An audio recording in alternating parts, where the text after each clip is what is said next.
이 정권이 칼자루를 쥐고 국민을 괴롭히잖아요. 외교도 엉망으로 만들고 안보 문제도 그렇고 서해상에서 지금 남북이 포사격을 하고 아니 지금 2023년 4년인데 이게 난립니까? 다음 중 더 나쁜 사람은 북한의 3대 독재자 김정은 대 대한민국 민생 파탄된 윤석열. 춥네요.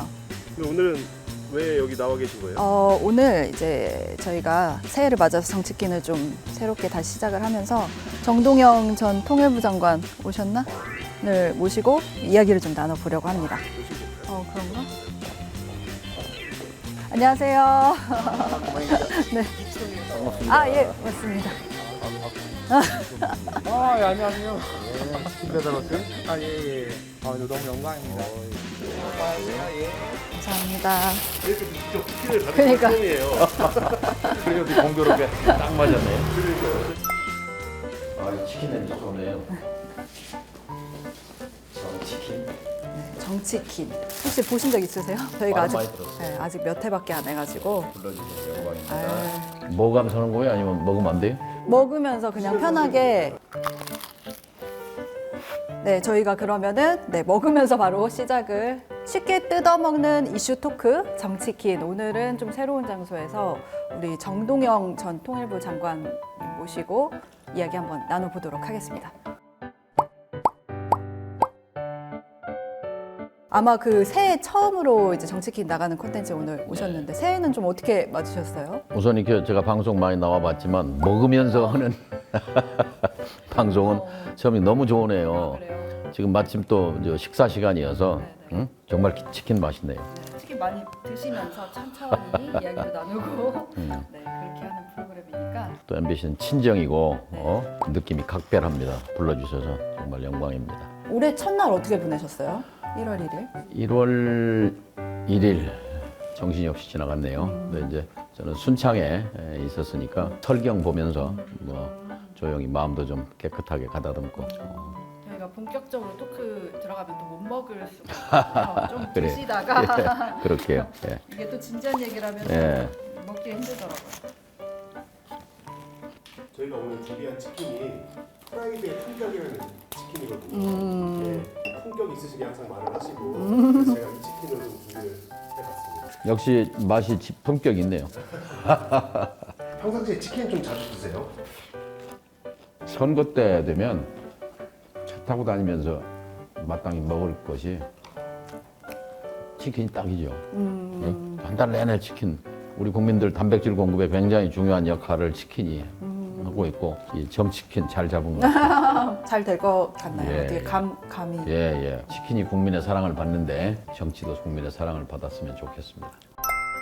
뭐 혹시 그동안 뭐 어떻게 지내셨어요? 사실 되게 오랜만에 이제 요즘에 많이 나오시고 계신데 정초에 제가 출사표를 냈거든요. 근데 솔직히 말씀드려서 그 순간부터 마음이 굉장히 시끄럽습니다. 복잡하고. 응?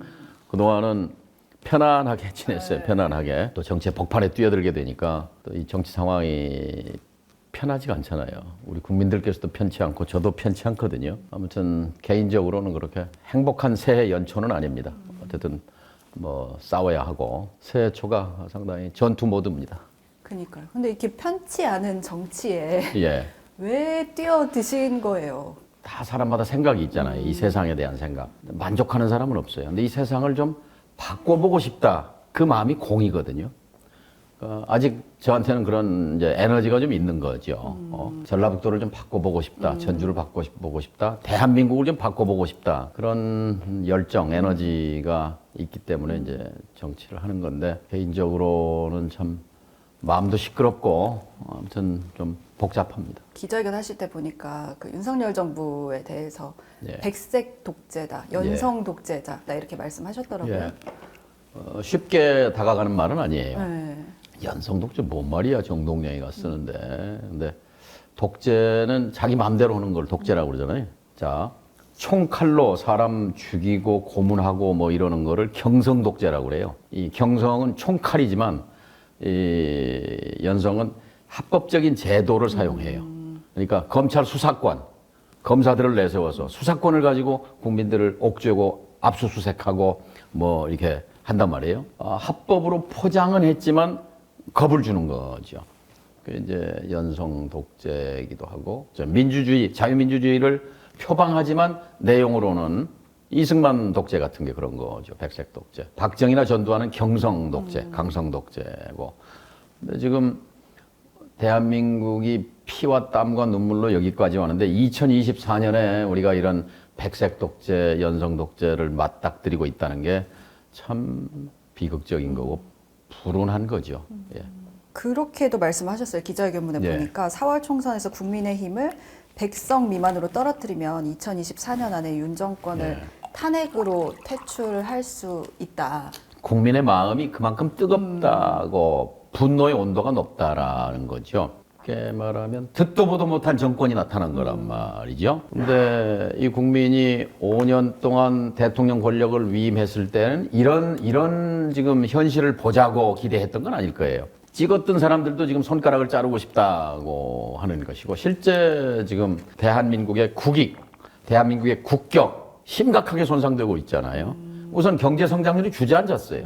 수출이 주저앉았어요. 무역 적자가 나잖아요. 먹고 살기가 힘들어요. 정치가 뭐예요? 먹고 사는 문제가 정치입니다. 먹고 사는 문제 해결하기 위해서는 정치를 해결해야 돼요. 정치를 신경 안 써도 되는, 관심을 안 둬도 저절로 굴러가는 정치. 이게 요순시대 정치예요. 임금이 누군지 대통령이 누군지 신경 안 써도 돼요. 근데 지금 우리는 온통 화제의 중심에 대통령이 있고 정치가 있고 정권이 있잖아요. 이게 잘못된 거거든요. 선진국 가보면 수상, 총리가 누군지 대통령이 누군지 잘 관심도 없고 몰라요. 그게 정상입니다. 자기 생업에 충실하게 종사하면 되고 그다음에 개인과 가족과 이웃과 그 사회의 행복을 위해서 서로 협력하고 그것이 정상적인 선진 사회거든요. 근데 우리는 지금 정치에 대한 불만이 높잖아요. 그걸 바꾸면 오는 4월 총선에서 국민적 분노가 그렇게 표출될 수도 있다. 국민의힘이 100석 미만으로 떨어지면 이제 국민이 딱 칼자루를 주는 거죠. 지금은 이 정권이 칼자루를 주고 국민을 괴롭히잖아요. 외교도 엉망으로 만들고 안보 문제도 그렇고. 지금 뭐 서해상에서 지금 남북이 포사격을 하고 네, 그렇죠. 아니 지금 2023년 4년인데 이게 새 벽두에 웬 난립니까? 근데 이제 윤석열 정권에 대한 어떤 부정평가가 높은 거하고 또 네. 탄핵은 약간 다른 문제 같기도 한데 탄핵까지 운운할 정도로 보시는 거예요? 우리가요, 이 대통령 권력 중심이 아니고 의회 중심 권력이라면 네. 정권이 이미 바뀌었어요. 내각 책임제 하는 나라들은요, 평균 한 1년 반 가면 그건 장수한 정권이에요. 왜냐하면 주권자가 국민이기 때문에 마음에 안 들면 바꾸는 거예요. 근데 우리는 딱, 왜냐면 독재를 하도 10년, 18년 뭐 이렇게 했기 때문에 5년으로 임기 보장을 하다 보니까 5년 동안 이제 마음대로 하는 거잖아요. 이렇게 돼서 지금, 바꾸기가 쉽지 않은데 헌법과 법률 앞에 다 평등하잖아요. 대통령이라고 해서 예외는 아니에요. 지금 이 나라 대통령은 헌법, 법률 마구 짓밟고 있어요. 대통령 선서할 때 뭐라고 합니까? 나는 국가를 보위하고 국민의 생명과 재산을 지키고 그리고 조국의 평화 통일 증진을 위해 노력한다 했어요. 평화 통일이 증진되고 있습니까? 국민의 지금 생명과 재산이 제대로 지켜지고 있습니까? 헌법을 준수하고 있습니까? 헌법 21조 국민의 언론, 출판, 집회, 결사의 자유가 짓밟히고 있잖아요. MBC 지금 장악하려고 호시탐탐 발톱 드러내고 있고 KBS는 이미 장악했고 땡크로 장악하는 것만 장악이 아니에요. 그래서 이거 언론 장악 특검해야 합니다. 해서 대통령 주위에 있는 대통령 권력이 남용돼서 언론이 뭐 압수수색하고 기소하고 난리를 치잖아요. 탄핵 사유죠. 그 탄핵을 우리 국민들이 안정을 희구하기 때문에 탄핵에 대해서 부담을 느끼는 건 맞습니다. 그러나 그 부담이 문제가 아니라 나라가 망가지고 있는 게 문제예요. 나라가. 이제 민주당이 뭐 지난 총선에서는 180석 예. 그때도 뭐 굉장히 다수당이었잖아요. 이번에 뭐 아까 200석 얘기까지 나오고 있는데 민주당 200석 얘기가 아니고 네. 윤석열 정부가 100석 미만으로 떨어뜨리려면 민주당과 다른 제3당 진보 정당들이 약진해야 되는 거지요. 그럼 이번 총선 좀 어떻게 예상하세요? 전반적으로. 대한민국 국민이 그렇게 호락호락하지 않습니다. 이렇게 국민을 무시하고 짓밟고 평화를 위태롭게 하는데 가만히 있을 국민이 아니다. 강서구청장 선거에서 봤잖아요. 멈추게 하는 것은 국민밖에 없어요. 국민의 투표밖에 없는 거죠. 그렇다면 이제 민주당이 대안이 되고 있느냐? 이 부분에 대해서는 또 물음표인 국민들도 많이 그 점이죠. 실망스러운 게 180석 줬잖아요. 그거 가지고 청와대도 국회도 뭐 다 갖고 있잖아요. 아무것도 못 했잖아요. 왜 그랬어요? 왜 그랬어요? 안타깝죠. 그러니까요. 어떤 것도 제도적으로 바꿔내지 않았어요. 방송만 해도 KBS 사장이나 MBC 사장을 이제 뭐 이사가 뭐 박문진 방송문화진흥이나 KBS 이사회에서 이제 과반수면 된단 말이에요. 그런데 정권 바뀔 때마다 과반수는 장악하니까 이것을 지금은 말도 안 되는 돌격대를 앞세우잖아요. 뭐 이동관, 김홍길, 박민 뭐 MBC 사장도 이제 준비하고 있을 거 아니에요. 그런 과거에 저 이명박 정권 때 김재철 사장 같은 사람 뭐 이런 현상이 빚어지는데 그때 방송법 180석이니까 했어야죠. 응? 법안도 다 올라와 있었는데 그때 욕심이 과했어요. 아유, 우리가 잡고 있을 때 확실하게 우리 사람들 갖고 뭐 해야 된다. 근데 그건 잘못된 생각이죠. 좀 더 근시안이 아니고 좀 더 멀리 보는 국가 백년 대계 길게 본 그런 제도 개혁이 아쉽죠.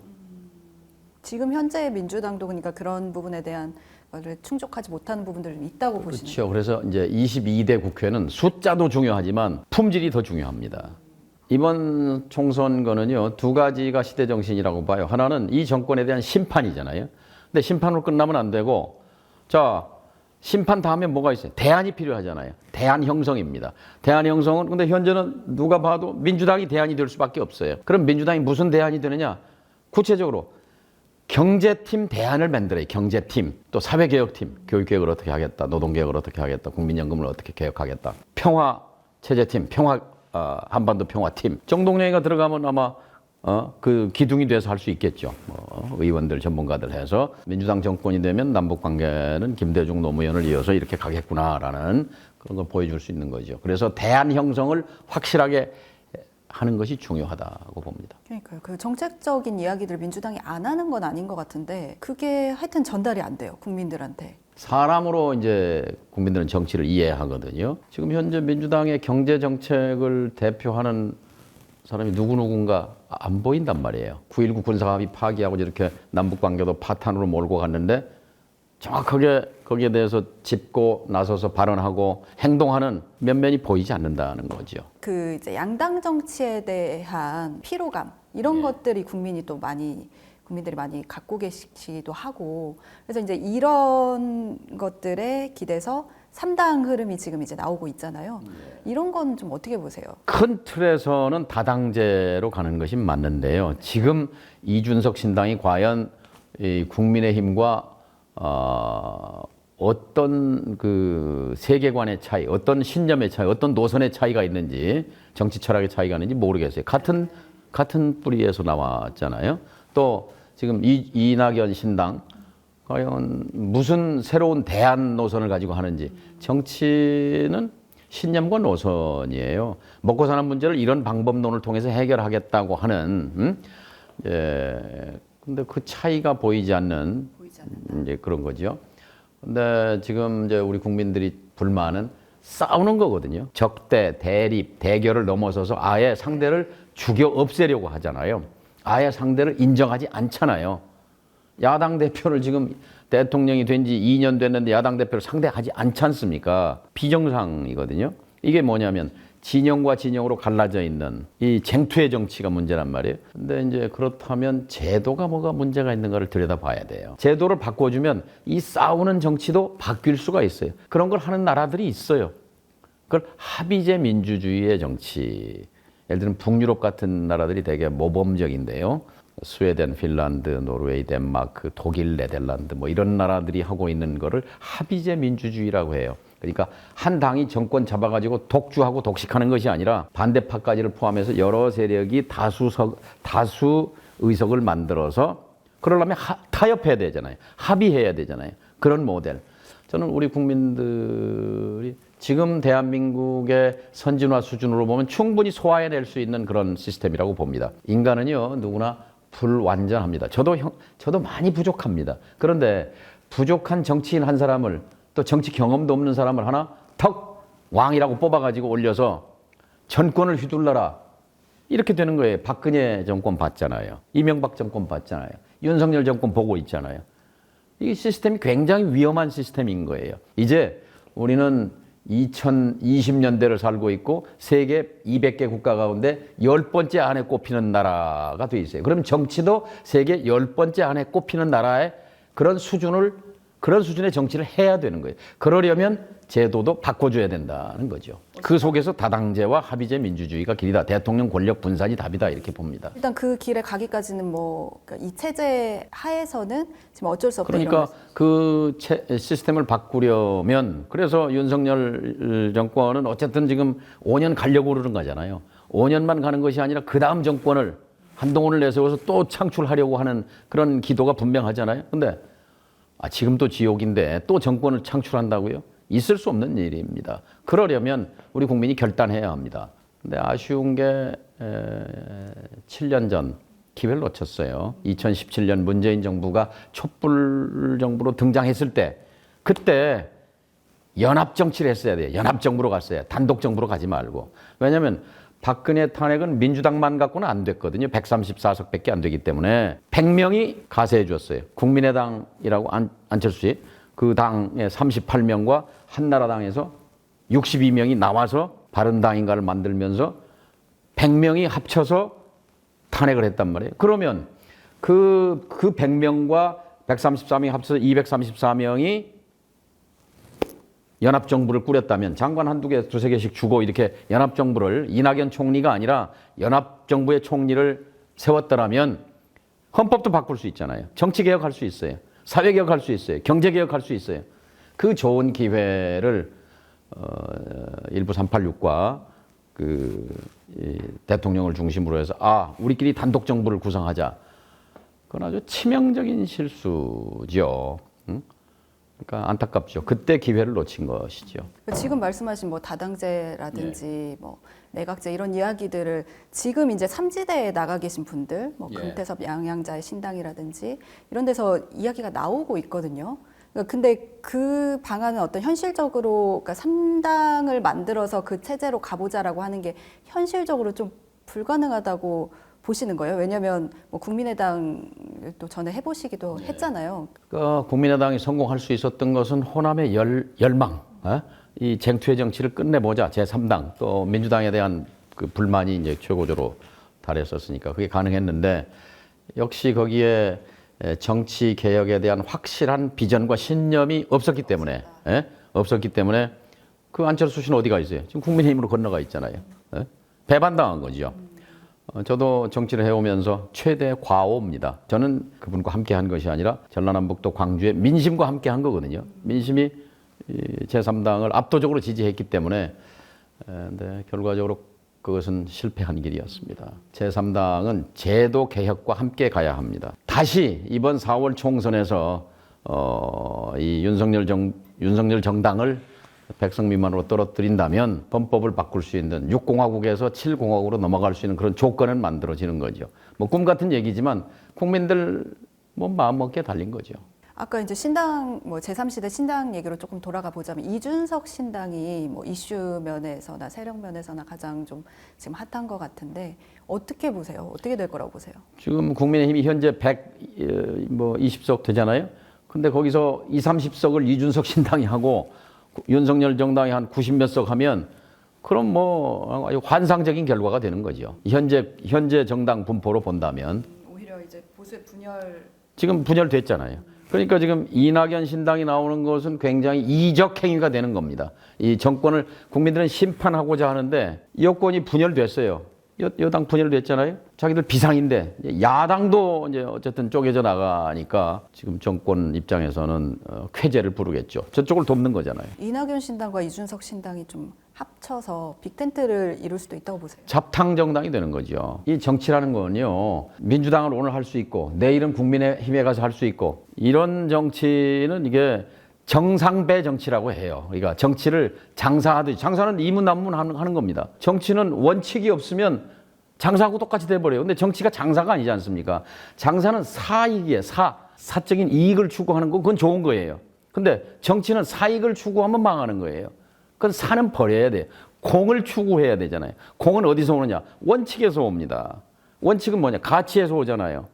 자, 서민과 중산층을 위한 정당 새정치국민회의와 함께 저는 정치를 시작했습니다. 그 노선으로 저는 일관되게 왔습니다. 국민의힘은 서민을 위한 정당은 아니잖아요. 재벌, 기득권자, 대기업 여기 이익을 우선 옹호하잖아요. 노조는 조폭이라고 공격하잖아요. 뭐 그 당을 가서 정치할 수 있다? 이 당도 올 수 있다? 근데 솔직히 지금 이 호남, 전라남북도, 광주의 현역 의원들이 욕먹는 이유 중에 하나는 여기가 전라도기 때문에 민주당을 하는 거지, 만일 경상도 같으면 그중에 상당 부분은 국민의힘을 할 수 있는 의원들이기 때문에 이 호남 우리 대중의 눈높이에 안 맞는 거죠. 호남 대중의 눈높이는 어느 눈높이냐? 김대중 노선입니다. 김대중은 뭐냐? 친노동입니다. 서민입니다. 친평화입니다. 친중소기업입니다. 약자 편이잖아요. 개혁과 변화와 진보, 이게 호남 정치의 핵심입니다. 정신입니다. 왜냐? 호남 자체가 약자입니다. 차별받고 소외받고 낙후되고 못 살잖아요. 못 사는 약자는 어떻게 해야 돼요? 변화해야 돼요. 개혁해야 돼요. 세상을 바꿔야 되잖아요. 그렇게 여러와 같이 뽑아줬으면 가서 윤석열, 김건희 특검 정면으로 좀 맞짱을 뜨는 정치를 해야죠. 그러면 더 박수 받을 거 아닙니까? 근데 지금 다들 뭐예요? 고개 딱 숙이고 중간만 따라가면 된다. 압수수색이 두렵죠. 검찰에서 가지고 온 파일이 두렵겠죠. 네. 그런 정치 해서는 안 된다고 생각합니다. 그래서 지금은 싸워야 할 때라고 생각하는 겁니다. 전라북도가 지금 얼마나 무시당하고 짓밟히고 있습니까? 잼버리 망신살에 이어서 해방 후에 이렇게 예산 편성하면서 80%를 예산을 삭감한 이런 모욕을 당한, 그리고 거기 한 절반쯤 되살려줬다고 그래서 감사하게 생각하는, 정말 모욕적입니다. 굴욕적입니다. 사람이 밥으로 살죠. 그러나 밥만 갖고 못 삽니다. 자존감이 있어야 되는 거예요. 근데 전라북도 역사상 이렇게 자존감이 무너진 적이 없습니다. 이것이 제가 다시 나온 이유입니다. 아까 이제 좀 돌아가자면 이낙연 전 대표를 뭐 정치하면서 인연이 있으실 텐데 지금의 저랑 동년배죠. 저보다 나이는 한 살 많고 정치는 저보다 좀 늦게 왔지만 어쨌든 이분은 한 번도 온실에서 벗어나 보지 않고 뭐 왔어요. 꽃길을. 근데 뭐 신사고 뭐 좋지요. 그런데 지금 이재명 대표에게 물러나라. 그리고 비대위를 구성하자. 뭐 등등. 할 것으로 이제 그걸 빌미로 해서 신당을 창당하는데, 전주에서도 전라북도에서도 그렇게 박수 치는 사람들이 얼마나 있을까요? 이 정권 심판하는데 힘을 모으라는 것이 이 전북도민의 민심이라고 생각합니다. 그 김건희 여사 특검법에 대해서 지금 대통령이 거부권을 행사했잖아요. 그거는 어떻게 보시나요? 헌법 정신에 배치돼서 민주당이 이 헌법재판소에다가 권한쟁의 심판, 대통령 권한을 벗어난 거 아니냐라고 헌법재판소에 물어봐야 합니다. 아니, 자기 배우자잖아요. 근데 그 배우자에게 지금 특검을 하자는 것이 중대범죄입니다. 중대범죄라는 건 뭐냐? 주가 조작 범죄거든요. 이명박 씨가 20년 징역받은 게 주가 조작이에요. 주가 조작. 김건희 여사가 지금 도이치모터스라고 그 독일 자동차 가서 판매하는 그 회사의 주식을 가지고 작전을 했다는 건데, 거기 관련자들이 여러 명 지금 유죄 판결을 받았잖아요. 근데 검찰은 수사 안 해. 근데 문재인 정부 때 이미 뭐 한 거 아니냐. 문재인 정부 때 검찰총장이 누군데, 남편이 검찰총장인데 그 수사하겠어요? 그래 놓고 문재인 정권 때 한 거라고 얘기하는 건 말이 안 되는 거고, 특검해야 되는 거죠. 근데 그것을 거부권을 행사해? 그러면 이거는 대통령의 거부권이라는 건 뭐 조자룡 헌칼 쓰듯이 아무거나 다 하라는 게 아니고, 정말 분명한 특별한 사유가 있을 때 거부권을 행사하는 거죠. 근데 지금 8번째 거부권 행사했는데요. 해방 후에 지금 대통령제 하고 나서는 최다예요, 최다. 이것도 사실 정신적으로는 탄핵 사유입니다. 어떻게 배우자를 보호하기 위해서 자신의 대통령의 권한을 그렇게 남용합니까? 국민의힘에서는 이제 한동훈 비대위원장이 이제 실권을 잡고 있는데 어떻게 평가하세요? 정치는요, 제가 해보니까 누구나 다 할 수 있어요. 그럼 다 출마의 자유가 있고 다 하지요. 정치 지도자가 된다는 것은 경험이 필요합니다. 아무 정치 경험이 없는 사람이 대중의 환호를 받는다고, 이미지가 있다고 해서 나왔을 때 허망하게 무너지는 거를 세계적으로도 다 증명이 됐어요. 근데 지금 국민의힘도 급해서 이제 정치 경험이 없는, 수사는 잘하겠죠. 수사, 검사 하면서 이름이 있었으니까. 수사하고 정치는 다릅니다. 수사는 죄가 있는가 없는가, 유죄, 무죄, 흑, 백 이걸 다투는 거잖아요. 근데 정치는 그게 아니죠. 흑과 백 사이에 있는 회색 지대가 훨씬 더 넓습니다. 이거를 어떻게 능숙하게 잘 다루는가. 지금 윤석열 대통령 정치 잘합니까? 거기에 동의하는 분 몇 분데. 아니 여론조사에 아주 잘 못하가 있다가 훨씬 많잖아요. 60% 국민들이 못한다고 그러는데 한동훈 검사가 정치 잘할 것 같습니까? 얼마 전에 보니까 한동훈 비대위원장이 광주도 가셨더라고요. 그 5.18 정신을 헌법 전문에 담겠다 이런 이야기도 했는데 저도 모욕적이라고 생각했어요. 5.18 정신을 헌법 전문에 국민의힘이 담아서 되겠습니까? 민주당이 180석 갖고 그거를 치열하게 부딪혔어야죠. 그러잖아요. 이거는 개헌이 필요하기 때문에 원포인트 개헌으로 밀어붙였으면 국민의힘이 그거 반대할 수 없잖아요. 180석 갖고 미는데 20명만 있으면 되는데 그때 시간 놓치고 나서 국민의힘 비대위원장이 5.18 가서 우리가 하겠다? 저는 모욕감을 느꼈습니다. 그 말은 진정성이 있다고 보세요? 어떻게 보세요? 급하니까 선거 때니까 지금 하는 것이죠. 사실 뿌리를 따지고 보면 지금 국민의힘의 뿌리는 어디 있습니까? 민정당에 있습니다. 5.18 학살 주범이 있는 당이 민정당이 민자당 되고 민자당이 신한국당 되고 신한국당이 한나라당 되고 한나라당이 자유한국당 그리고 국민의힘으로 된 거잖아요. 자기 부정인데 어떻게 합니까? 알겠습니다. 오늘 하실 말씀이 많으셔서 저희가 계속 달리는 조금 한 타임 쉬어서 조금 치킨 좀 먹고 할 말이 너무 많으신 것 같아요.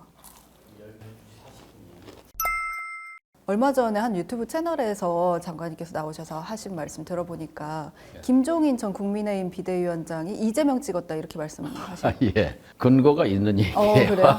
어떻게 녹취록이 있습니까?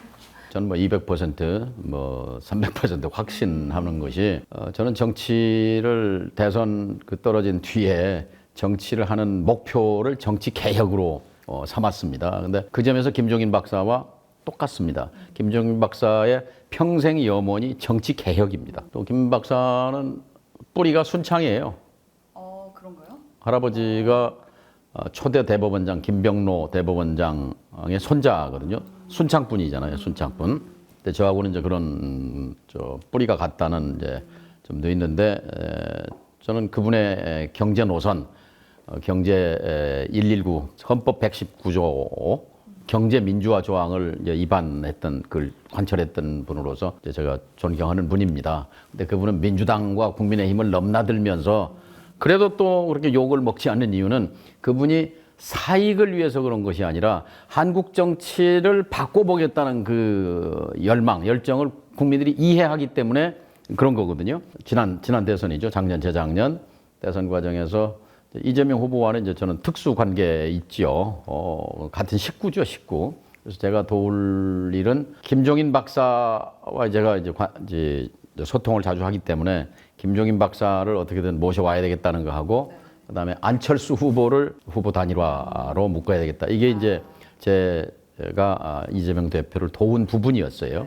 근데 그 과정에서 이건 진짜 여기서 전주 MBC 처음 하는 얘기입니다. 이재명 후보는 대통령 후보를 양보할 생각이 있다. 국무총리를 할 생각이 있다. 단일화 방법만 제시하면 안철수 씨가 대통령 후보를 해라. 그리고 총리를 한다. 실권 총리로서 국정개혁에 대통령보다 훨씬 더 잘할 수 있는 준비가 돼 있는 후보다. 그러면서 제가 한 소리가 우리 김 박사께서 두 사람을 묶어가지고 헌법개혁합시다. 헌법개혁해서 7공화국, 6공화국 말고 이제 완전히 새로운 정치 체제로 넘어갑시다. 그때 무릎을 치셨어요, 이분이. 그렇다면 정말 이 후보가 그런 생각이 있다면 내가 나설 명분이 있다. 명분이 있다. 그래서 안 후보 설득하고. 그래서 한때 안 후보가 이재명 후보 쪽으로 움직였어요, 한때. 예? 그다음 막판에 이제 저희 돌아서 저쪽으로 가버렸는데요. 그래서 정말 이제 아까 질문에 김종인 박사는 통합의 정치, 연합의 정치, 그걸 통해서 정치 개혁을 그걸 위해서 정치 개혁을 하고 싶어 했기 때문에 이재명 후보가 당선되기를 진정으로 바랐습니다. 그래서 제가 이제 찍었다고 하는 얘기는 그 투표 과정 때 그것까지는 이제 프라이버시니까 얘기할 수 없고 아무튼 200% 확신합니다. 증거가 있습니다. 그랬을 것이다. 네, 예. 아마 김종인 박사께 물어보면 아마 재밌는 답변할 수 있을 거예요. 뭐 투표는 비밀의 자유가 비밀 보장이 되는데 어떻게 밝히란 말이냐라든지 하겠지만 저는 확신합니다. 김종인 박사는 이재명을 찍은 이유가 정치 개혁에 대한 신념 때문에 그런 겁니다.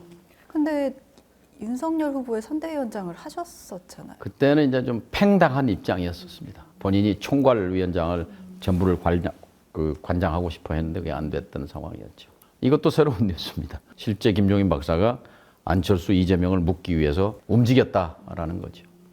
참 뭐 0.7%라는 게 너무 안타까워요. 그걸로 해서 대한민국의 방향이 180도 틀어져 버렸잖아요. 그러니까 박근혜, 이명박 정부는 역사의 퇴보인데 이걸 넘어서서 이거는 변종이에요, 변종.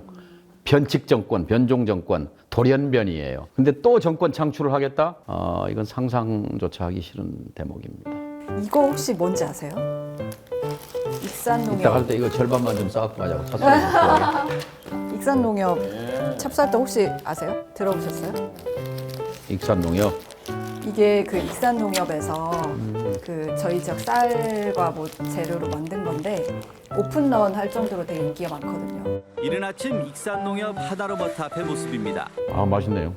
안에 이게 크림인가? 네, 안에가 생크림이고요. 응용과 퓨전에 아주 꽂히네. 응?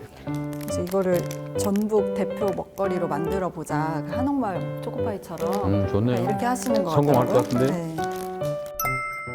저도 지금 방송국에서 일하고 있는데 방송하실 때 가장 기억에 남으셨던 게 뭐 저는 저 기자할 때 제가 어디 가면 사건이 터져요. 아웅산 테러 사건 같은 거. 칼기가 떨어져서 그때 한 300여 명의 또 탑승객들이 뭐 그런 거라든지 김일성 주석이 사망한다든지 뭐 이렇게 되니까 사람들이 많이 삼풍백화점 기억을 많이 해요.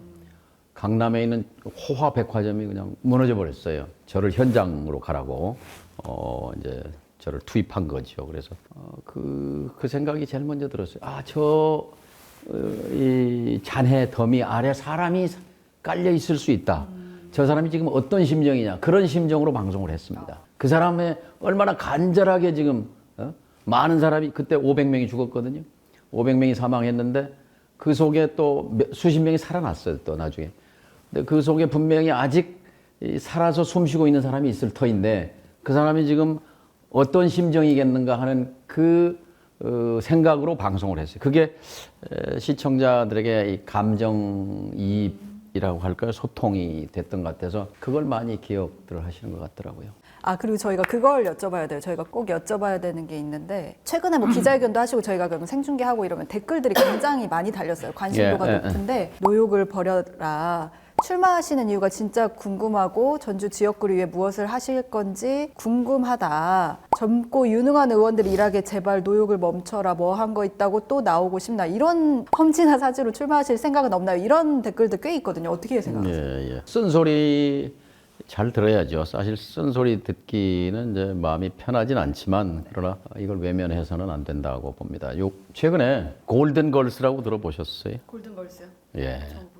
그러니까 인순이라고 들어보셨죠? 가수 인순이, 신효범, 이은미, 박미경 이런 분들을 그 박진영 그 프로덕션에서 맹훈련 트레이닝을 시켜서 지난 연말에 골든걸스라는 걸그룹이 탄생했는데 아주 열광적인 지금 바람을 일으키고 있어요. 그 또 팬들이 나이 든 분들이 아니라 젊은 팬들이 많더라고요. 정치는 노장청이라고 생각합니다. 지금 전라북도로 좁혀서 보면은 존재감입니다. 존재감. 호남 정치라는 게 제가 당대표를 하고 당의장을 하고 통일부 장관을 하고 NSC 위원장을 하고 대통령 후보 경선에 나와서 후보가 되고 할 때 전라북도는 다른 건 몰라도 정치적 자존감, 정치적 존재감은 걱정하지 않았습니다. 정세균 의원께서 총리를 하고 국회의장을 하고 뭐 당대표를 할 때 그랬습니다. 그런데 그 이후에 이제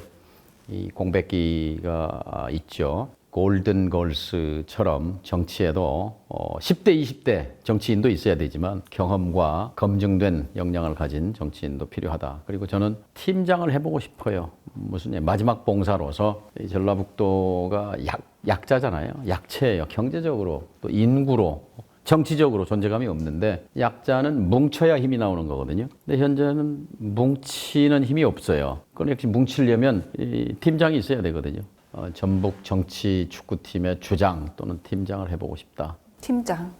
소박 하면서도 큰 여기 조금 답변해 주시겠어요? 그간 정치 활동하며 눈에 띄거나 기억에 남을 만한 정치 성과가 전무하다시피 하는데 그동안 이제 아무래도 쉬실 때 뭔가 이제 뭐 뒤에서 역할들을 했어야 되는 거 아니에요? 예를 들어 아까 그 전북 정치의 존재감 미약한 부분 제야에서도 돼주실 수 있었지 않겠느냐라는 또 지적들도 있는 것 같거든요. 정치는요 원내입니다. 여의도 하는 것이 300명의 국민의 대표가 모여서 하는 걸 정치라 그러지 밖에 있는 사람이 하는 걸 정치라고 하지 않죠. 그런 것도 있는 것 같아요. 민주당이 이제 결국 중도 수도권 이런 부분을 잡아야 하는데 뭐 올드보이들 소위 그런 분들이 이제 나오게 되면 뭐 전체적인 이미지에 타격이 가는 거 아니냐 이런 그러니까, 비판이. 이제 전북을 예로 들면 전북에서 지금 현역 얼마 전에 언론 전북일보에 조사한 거 보니까 그대로 좋다 이대로 하가 20몇 %예요. 그다음에 싹 바꿔라가 60몇 %예요. 이게 민심이잖아요. 그럼 싹 바꾸는데 더 초선으로 바꿔라, 더 신인으로 그건 아닌 것 같아요. 경험과 역량이 있는 사람과 젊고 패기 있는 사람의 조화로 팀을 만들어라 그런 주문일까 싶어요. 수도권에 있는 서울, 경기, 인천에 있는 전북, 뭐 수도권의 호남 민심이라는 게 그분들도 다 알잖아요. 전북이 이렇게 무너져 있고 자존감이 없고 한 거에 대해서 그것이 왜 수도권에 무슨 영향을 미친다는 말인지 그건 과학적으로 합리적으로 설명이 안 되는 부분이고 또 마저 구독자 질문 보고 넘어갈게요. 또 전주 을로 나오시라는 분도 있으시네. 이거 저출산에 따른 엄청난 후폭풍이 이제 현실로 다가올 텐데 골든타임 놓친 것 같고 앞으로 이에 따른 대한민국의 대비책은? 그러니까 지금 중요한 것은 권력을 잡은 정권을 잡은 쪽이 여기에 집중하지 않잖아요. 관심은 있겠지만 실효성이 있는 대책을 내놓지도 않고 여기에 열중하고 있지 않아요. 결혼하기도 힘들고 애도 안 낳고 지금 0.7인데 결국 제일 여러 가지 문제가 있지만 하나를 들면 주택 문제와 함께 살집 문제와 함께 교육 문제가 있어요. 어려서부터 어린이집부터 시작해서 이제 보육, 양육, 교육, 유치원부터 이제 대학을 겨냥하지 않습니까? 이 교육 혁명을 일으켜야 한다고 봅니다. 그래서 대학 입시 폐지하고 교양학부 평준화를 하자는 게 제 대선 때, 제가 대선 후보 때 공약이었고 고3 학생들로부터 열렬한 지지를 받았는데 요즘 이 진보 학계에서 주목을 받습니다. 그 방법밖에는 없겠다. 그래서 일단 대학은 다 갑니다. 그러고 나서 대학 가서 2년 동안 교양학부 공부하고 대학 학점 가지고 본과 의대 가고 싶은 사람은 의대 가고 공대 가고 싶은 사람은 공대 가고 법대 가고 싶은 사람은 법대 가고 이렇게 바꿔주면 이거는 이제 전 국민적 합의가 필요하기 때문에 어쨌든 이런 정책 대안을 포함해서 우리 사회에 막힌 벽이 있으면 벽을 뚫어줘야죠. 구멍을 내야 그래야 공기도 들어오고 이게 소통이 되지 않겠습니까? 근데 지금은 꽉 막힌 벽 속에서 지금 청년 세대들이 합리적으로 행동하는 게 결혼하지 않는 거고 악이 안 낳는 거고 그게 합리적 선택이죠. 이런 현실 속에서 어떻게 출산율을 올리겠습니까? 그 얘기를 좀 해야 될 것 같아요. 최근에 남북 관계가 워낙 경색 국면이 되고 있어서 뭐 어떻게 좀 이 상황 보고 계세요? 답은요. 역시 이 외교 안보 남북 관계는 대통령 의제. 예? 그래서 대통령의 신념이 제일 중요합니다. 근데 안타깝게도 지금 우리나라의 지도자는 지금 대통령은요. 북한 사람을 평생 만나본 일이 없어요. 만나본 적이 없어요. 상상만 했지. 그다음에 북한에 대해서 공부를 했다는 그런 기록이 없어요. 북한 공부를 할 이유도 없고 뭐 그런 시간도 없었어요. 이제 이분의 귀를 잡고 있는 사람을 보니까 통일부 장관을 갖다 놨는데 이 사람은 북한 타도론자예요. 국방부 장관을 갖다 놨는데 이 사람은 선제 타격론자예요. 거기다가 12.12 군사반란 쿠데타를 구국의 결단이라고 칭송하는 사람이에요. 정신 나간 사람이에요. 그 대통령실 바로 옆방에 있으면서 늘 수시로 들락거리는 NSC 차장이라는 사람은 북한 붕괴론자예요. 곧 무너진다. 첫눈이 올 때까지 무너질 거다. 정작 또 대통령 자신은 흑백론자예요. 죄가 있냐 없냐, 유죄 무죄, 흑이냐 백이냐, 선이냐 악이냐, 공산 전체주의 세력과 싸워야 된다 그랬잖아요. 무엇보다 중요한 게 이념이라고 그러잖아요. 자다가 봉창 뜯는다는 소리 있습니다만 이 대한민국이 지금 대통령 리스크입니다. 남북관계 리스크는 무슨 리스크냐? 대통령 리스크예요. 엊그저께도 신년사에서 뭐 초전 박살 같은 거죠. 한미 확장 억제를 완성해가지고 완전히 도발 의지를 꺾겠다. 배로 갚아주겠다 그러는데 위험천만이죠. 이런 우발적인 충돌이 더 커질 가능성이 있거든요. 저는 올해 안에 3가지 리스크가 있다고 봐요. 하나, 제2의 연평도 도발 있을 수 있습니다. 포사격합니다. 핵실험합니다. 왜냐하면 트럼프 당선을 겨냥해서 트럼프에게 유리한 환경을 조성하려고. 또 하나, 러시아에 적극적으로 미사일 대줄 겁니다. 그래서 북러 관계 밀착하면서 군사기술 가져올 겁니다. 윤석열 정권 들어서 대한민국이 최악의 안보 위기에 빠지는 거예요. 그래서 민주당이 중요합니다. 민주당이 이번 총선에 승리함과 동시에 대미 특사단 보내야 합니다. 야당 외교를 해야 되는 거예요. 그래서 공화당 하원 의장도 만나고 여야 중진도 만나고 한반도의 평화 프로세스는 멈춰서 안 된다. 이것이 결과적으로는 미국의 이익이다. 우크라이나 전쟁, 이스라엘 전쟁, 당신들도 골치 아프지 않냐? 여기서 국지전이라도 발생하면 어떻게 되느냐? 또 북한은 워싱턴을 때릴 수 있는 ICBM도 갖고 있다. 핵탄두도 지금 60개를 넘어서 100개를 향해 가고 있다. 이거 방치하겠느냐? 라는 메시지를 분명하게. 과거에 김대중 대통령은 야인 시절에 아무 자격이 없을 때 NPC 연설을 통해서 한반도의 위기를 막기 위해서 카터 전 대통령을 특사로 보내시오라는 그런 제안을 해서 성사시킨 바도 있었습니다. 그런 것처럼 야당이 나서야 합니다. 저에게 기회가 주어진다면 그런 역할을 해보고 싶습니다. 네, 밸런스 게임 시작할게요. 다음 중 하나를 고르시오. 2007년 대통령 선거에서 이명박 이기고 당선되기 대 2024년 총선에서 김성주 이기고 당선되기. 첫 번째죠. 첫 번째. 뭐 눌러요? 정답으로 나왔습니다. 정답이요? 네, 지금 진실로 나왔습니다. 나왔습니다. 혹시 이유가 뭔지 여쭤봐도 될까요?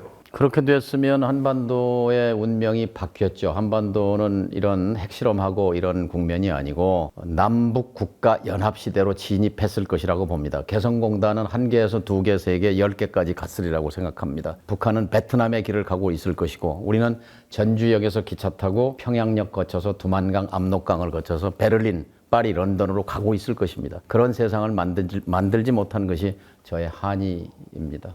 그럼 이번 총선은 그거보다 덜 중요하시다고 보시는 거예요?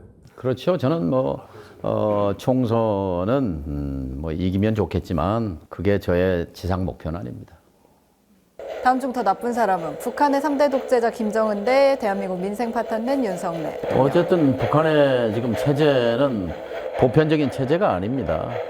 어쨌든 남쪽에서는 윤석열 대통령이 나쁜 사람이지만 세계적인 보편적인 기준에서 보면 김정은 위원장이 독재자죠. 다 진실을 말하신 걸로. 네, 진실을 많이. 기자는 진실을 말해야 합니다. 네, 오늘 솔직한 말씀 많이 해주셔서 재밌었습니다. 마지막으로 한 말씀. 전주와 전라북도 도민들 새해에 새 희망으로 내일은 내일의 태양이 뜬다 이런 말 있지 않습니까? 새 희망으로 무장하는 2024년 되시기를 기원합니다. 감사합니다. 네, 오늘 말씀 여기까지 듣겠습니다. 감사합니다. 감사합니다.